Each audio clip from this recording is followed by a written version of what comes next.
और में क्योंकि संक्रमण ज़्यादा है और हमारे यहाँ कंटेनमेंट जोन्स भी काफ़ी ज़्यादा हो गए हैं, इसलिए हम टेक्नोलॉजी का भी सहारा ले रहे हैं सोशल डिस्टेंसिंग इंश्योर कराने में।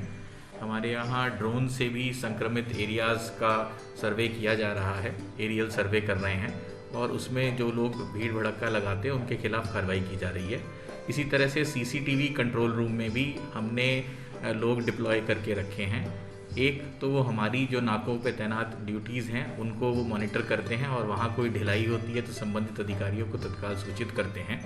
इसके अतिरिक्त वो लोग जहाँ पर भीड़ इकट्ठे किए हुए हैं उस संबंधित थाना प्रभारी को उसके स्नैपशॉट्स भी भेजे जाते हैं, ताकि वहाँ पर उसके खिलाफ मुकदमा दर्ज करके कार्रवाई की जा सके।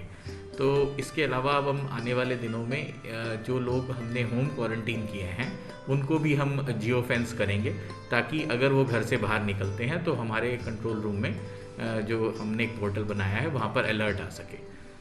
मेरा सभी लोगों से अनुरोध है कि पुलिस को सहयोग दें और अब सोशल डिस्टेंसिंग बना के रखें, अपने घर में रहें, और अगर कोई आपके एरिया में भीड़ लगाता है तो उसकी सूचना, एक तो हमने जो सिटीज़न कॉप ऐप बनाई है जिसमें हमने एक अलग फीचर बनाया है कि कोविड रिलेटेड इन्फॉर्मेशन शेयर कर सकते हैं। पुलिस का रिस्पांस ठीक नहीं हो वो भी आप हमारे को उस ऐप के माध्यम से बता सकते हैं। इसके अतिरिक्त 100 नंबर पे भी आप कॉल करिए अगर आपको लगता है कि आपके क्षेत्र में कोई लॉकडाउन का पालन नहीं कर रहा है। इसके अतिरिक्त हमारे 3 जगह बड़े एपिसेंटर्स के रूप में उभर के आए हैं। एक तो झंडा चौक वाला इलाका है जिसमें रानीपुरा, दौलतगंज, हाथीपाला एरिया है। दूसरा चंदन नगर, तीसरा खजराना। इन सभी पे हमने एक लाउड स्पीकर्स की ग्रिड बनाई है और हमने सीसीटीवीज़ काफ़ी संख्या में नगर निगम की मदद से इंस्टॉल कराए हैं। और सब जगह हमने एक कंट्रोल रूम बनाया है जहाँ जो ऑपरेटर होता है वो देख लेता है, डिस्टेंटली देख लेता है कि किस गली में लोग एकत्रित हैं। वो उसको ज्ञात भी हो जाता है, उसमें कैमरास में गली का नाम भी फीड है, और वो वहीं से ही अनाउंसमेंट कर लेता है जो कि करीब 2 स्क्वायर किलोमीटर में ऑडिबल होती है। हमने जितने भी वहाँ पर पहले से जो लाउड स्पीकर्स लगे हुए थे, कुछ मस्जिदों के लाउड स्पीकर्स भी इसमें लगाए हैं ताकि हम ज़्यादा से ज़्यादा कवर कर सकें।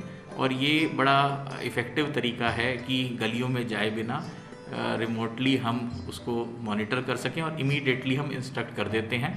तो वहाँ पर अगर कोई भीड़ एकत्रित होने की ऐसी संभावना प्रतीत हो रही होती है तो वो लोग भी एकदम से अलग हो जाते हैं।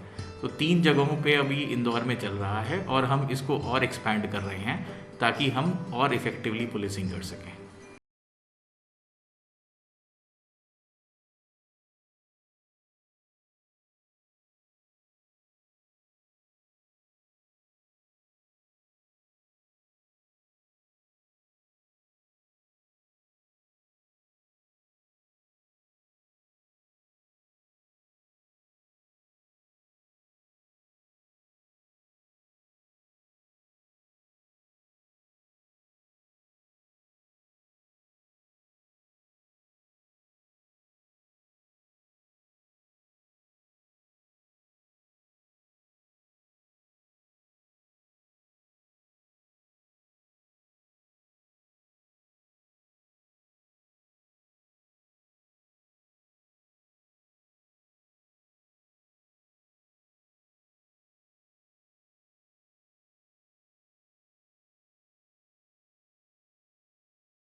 झंडा नगर किराए पर देखना है, कुछ लोग भीड़ भाड़ लगाए हुए हैं, किसी भीड़ को बता देना वहाँ पर। जैसा कि आपको मालूम है, इंदौर एक बहुत बड़ा शहर है और इसमें 25 से 30 लाख की जनसंख्या है, और इन सब इतनी बड़ी संख्या को लॉकडाउन को इम्प्लीमेंट करना फिज़िकली पॉसिबल नहीं है। तो इसमें हम लोग सभी टेक्नोलॉजी के सभी प्रयास कर रहे हैं, जिसमें सबसे पहले तो जो सीसीटीवी सिस्टम हमारे हैं, जिसमें 600 से ज़्यादा कैमरे हमारे अभी लाइव हैं, उन कैमरों से हम लोग फीड ले रहे हैं। और जहाँ पर भी जो कैमरा सेटअप है, उनके जो सर्वेलेंस जो देख रहे हैं, वो अगर कोई फीड देते हैं तो कंट्रोल रूम को बताया जाता है और वहाँ से जो भी निर्धारित थाने हैं उस एरिया के, वहाँ पे बताते हैं, और उसमें अगर कहीं कोई भीड़ होती है तो उसको उसी हिसाब से उसको एक्शन लिया जाता है। इसके अलावा हम लोग लगातार ड्रोन सिस्टम से भी निगरानी रख रहे हैं। इसमें हम लोग विभिन्न क्षेत्रों में अलग अलग समय पर ड्रोन्स से मॉनिटरिंग कर रहे हैं। जो भी गलियों में और विभिन्न क्षेत्र हैं जहां पे पुलिस की टीम नहीं पहुंच पाती है, उन सभी क्षेत्रों को भी हम लोग रेगुलर सर्वेलेंस कर रहे हैं। और जहां भी वो भीड़ दिखती है, फिर उसी हिसाब से हम लोग की एक रैपिड रिस्पांस टीम जाती है और वहां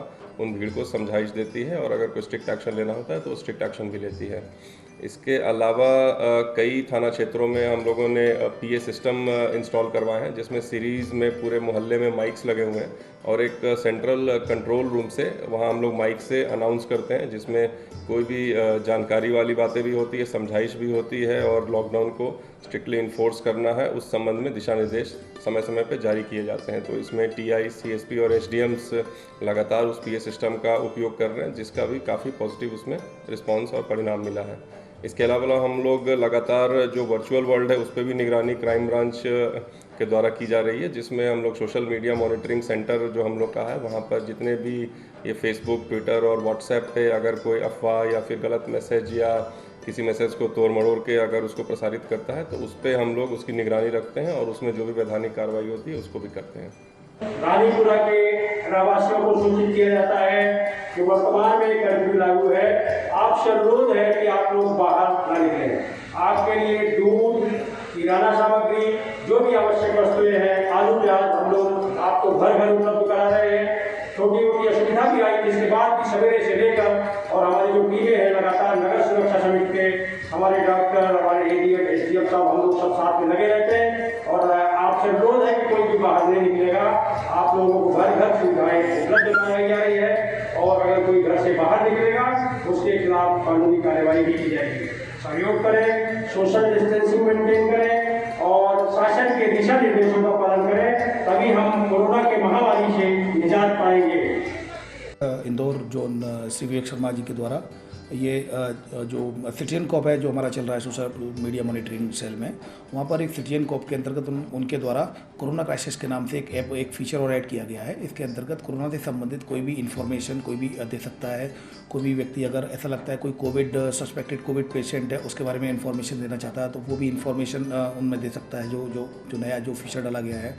इसके अलावा उसमें कोई भी वॉलेंटरीली काम करना चाहता है, कोई भी डोनेशन देना चाहता है, अगर किसी को मेडिकल इमरजेंसी चाहिए, तो उसके अलावा जो कंटेंट एरिया हैं, किन किन एरियाओं को कंटेंट किया गया उसके बारे में इंफॉर्मेशन चाहिए, तो ये सारी चीज़ें सिटीजन कॉप के एक कोरोना क्राइसिस नामक जो एक फीचर डेवलप किया गया है, तो उसको भी सुविधाजनक बनाए जाने हेतु ये प्रयास किए जा रहे हैं कि जिससे अधिक इन्फॉर्मेशन हमें मिल पाए पब्लिक से। तो अभी ये 3 दिनों से इसको स्टार्ट किया गया। 3 दिन में इसे काफ़ी अच्छे परिणाम आए। 2 दर्जन से अधिक कंप्लेंट्स आई हैं, जिस पर कि तत्काल हम जो आई साहब के द्वारा इस पर बताया गया है कि 4 घंटे का मैक्सिमम टाइम दिया गया है कि 4 घंटे में कोई भी अगर कंप्लेंट आती है तो उसको हमें रिड्रेस करना है। तो 4 घंटे का जो टाइम स्पान है उसमें हम उसको कोशिश करते हैं कि उसको जो कंप्लेंट है उसको रिड्रेस किया जाए। इसके अलावा जो नीचे हमारे जो कोरोना एक सेक्शन और है कोरोना हेल्पलाइन के नाम से, जिसमें कि 7049124444 और 24445 जो नंबर दिए गए हैं। कोई भी इसके जो भी इन्फॉर्मेशन देना चाहता है, किसी को भी हेल्प चाहिए, किसी को खाना नहीं पहुंचा है, किसी को टीम मेडिकल इमरजेंसी की ज़रूरत है, तो इन सारी चीज़ों के लिए कोरोना हेल्पलाइन भी खोली गई है। तो उसमें भी लगातार लगभग प्रतिदिन 100 से ज़्यादा फ़ोन आते हैं, और उसमें भी हमें इन्फॉर्मेशन मिलती है। उसको भी हम कोऑर्डिनेट करके हम अधिक से अधिक उसको सुविधाजनक बनाए जाने हेतु हम रिड्रेस करते हैं उनकी समस्याओं को।